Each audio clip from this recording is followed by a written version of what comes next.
ഏഴര പതിറ്റാണ്ടിന്റെ ചരിത്രമുറങ്ങുന്ന വടക്കാഞ്ചേരിയിലെ ശ്രീ കേരളവർമ്മ പൊതുവായനശാല കെട്ടിടവും ഓർമ്മയാകുന്നു.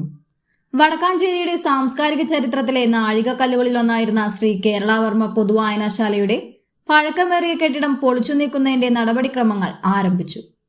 7.5 ദശാബ്ദത്തോളം നീണ്ടുനിന്ന വായനശാലയുടെ പ്രവർത്തനങ്ങൾക്ക് സാക്ഷിയായി നിന്ന ഈ ചരിത്ര മന്ദിരം കാലക്രമേണ ഉണ്ടായ ജീർണീഭവനം മൂലം പുനർനിർമ്മാണത്തിന് അനുയോജ്യമല്ലാതായി തീർന്നു. 1935 വടക്കാഞ്ചേരിയിൽ ഒരു പൊതുവായനശാല പ്രവർത്തനം ആരംഭിച്ചത്. ഏറെക്കാലം വാടക കെട്ടിടത്തിലും മറ്റുമായിരുന്നു വായനശാലയുടെ പ്രവർത്തനം. പിന്നീട് കേരളവർമ്മ 16-മനാണ് വായനശാലയ്ക്ക് വേണ്ടി പാലസ് റോഡിൽ കെട്ടിട നിർമ്മാണത്തിനായി സ്ഥലം അനുവദിച്ചു നൽകിയത്. തുടർന്ന് 1946 കെട്ടിട നിർമ്മാണം പൂർത്തിയാക്കുകയും രാജാവ് തന്നെ ഉദ്ഘാടനം നിർവഹിക്കുകയും ചെയ്തു.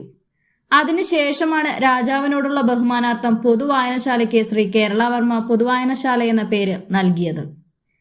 കാലക്രമേണ കെട്ടിടം ജീർണിച്ചു തുടങ്ങിയതോടെ 2000 കാലഘട്ടത്തിൽ അന്നത്തെ ഭരണസമിതി പ്രസിഡന്റായിരുന്ന ശ്രീ വി മുരളിയുടെ നേതൃത്വത്തിൽ പരേതനായ PS മോഹൻദാസ് ജില്ലാ പഞ്ചായത്ത് മെമ്പറായിരിക്കുന്ന കാലത്ത് 15 ലക്ഷം രൂപ വായനശാലയ്ക്ക് വേണ്ടി ജില്ലാ പഞ്ചായത്തിൽ നിന്ന് നേടിയെടുക്കുകയും ഇടത്തരം വലിപ്പമുള്ള ഓഡിറ്റോറിയത്തോടു കൂടിയുള്ള ആധുനിക കെട്ടിടം നിർമ്മിക്കുകയും ചെയ്തു.